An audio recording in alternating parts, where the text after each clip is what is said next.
Hello everyone, Brandon from the Jones House here again with the biggest instrument I own, the upright bass. Thought we'd talk a little about it today and how it fits in to bluegrass and old time and country music. And even if you don't have a bass at your house or one to mess with, it's good to know how the other instruments in an ensemble, what their role is and how they fit in, and it helps you better understand what your role can be if you're a mandolin player or guitar player or that kind of thing. So for the bass, I kind of view it as the drums as the main rhythm instrument, setting that groove for the whole band. But also you're helping the guitar and the mandolin and whatever other backing instruments kind of pronounce the chords. So you kind of twofold there with the timing and then that kind of foundation for the root of the chord that you're on. So a lot of bass and old time and bluegrass is called like a 2-beat, and in 4/4 time it's 1 2 3 4 1 2 3 4. The bass plays the root note of the chord on the first beat on the 1, and then usually the 5 of the chord on the third beat. And you can find the 1 and the 5 by just learning your major scale. The 1 is always going to be whatever it is. So if it's C major, your 1 is C, and going up the scale 2 3 4 5, it's going to be that G note is your 5. We're going to just use open strings today. So we'll start here on the D. So easy way to find the 5 there just visually is it's always next to the root note, just one string closer to your body. So since this one's open, that's your 1, your 5 is just going to be this string open. The same would be true if you were pressing something down. Let's say you're playing this E note on the D string.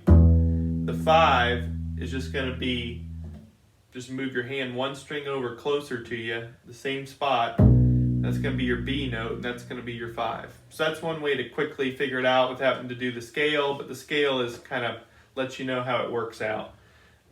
So in the key of D, we'd play the D on the first beat, and then we'd play the A string on the third beat.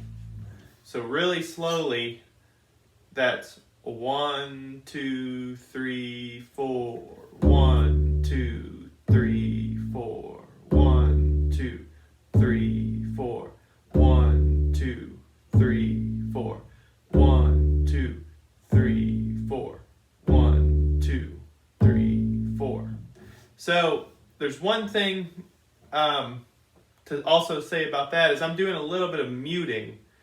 I don't let the string ring straight into the other one. Since I'm not pressing anything down when I'm doing the D with my hand over here, but I am using my left hand to mute the strings a little bit before I play the next one. This is what it sounds like if you don't do any muting. 1 2 3 4, 1 2 3 4.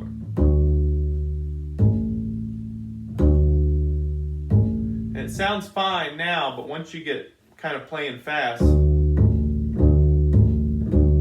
they're kind of just both ringing all over each other. So to help that out, I play the D, and then my hand is already ready to play the A. My left hand just slightly presses on it enough to mute it, and then as soon as I play the A, my hand's off. And then when I'm going back to the D, I mute the A, pluck the D.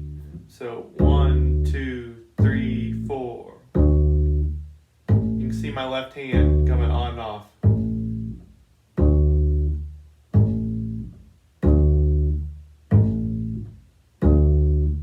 And that really accentuates the rhythm and gives it kind of that driving element. Because like I said, your main goal is just to set that groove for the band while you're also stating the chord. So having that muting in there kind of gives it that pulse that people can play along with. So I've got a backing track pulled up here that I'm going to play along with. The song is called Soldier's Joy, and it's kind of a standard in the key of D, so I'm only going to be using the open strings here, switching between the D, the G, and the A chord.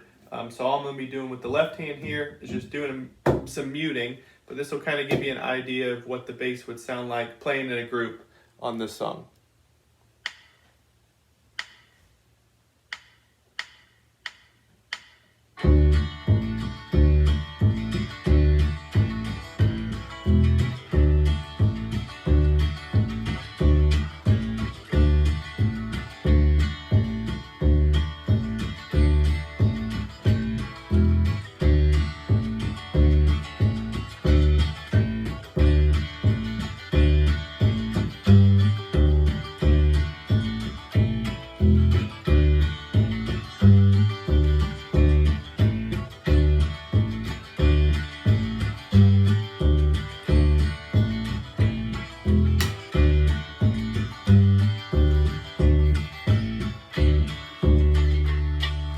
So hopefully that gives you a better understanding of the bass, whether you are an aspiring bass player or not. Thanks.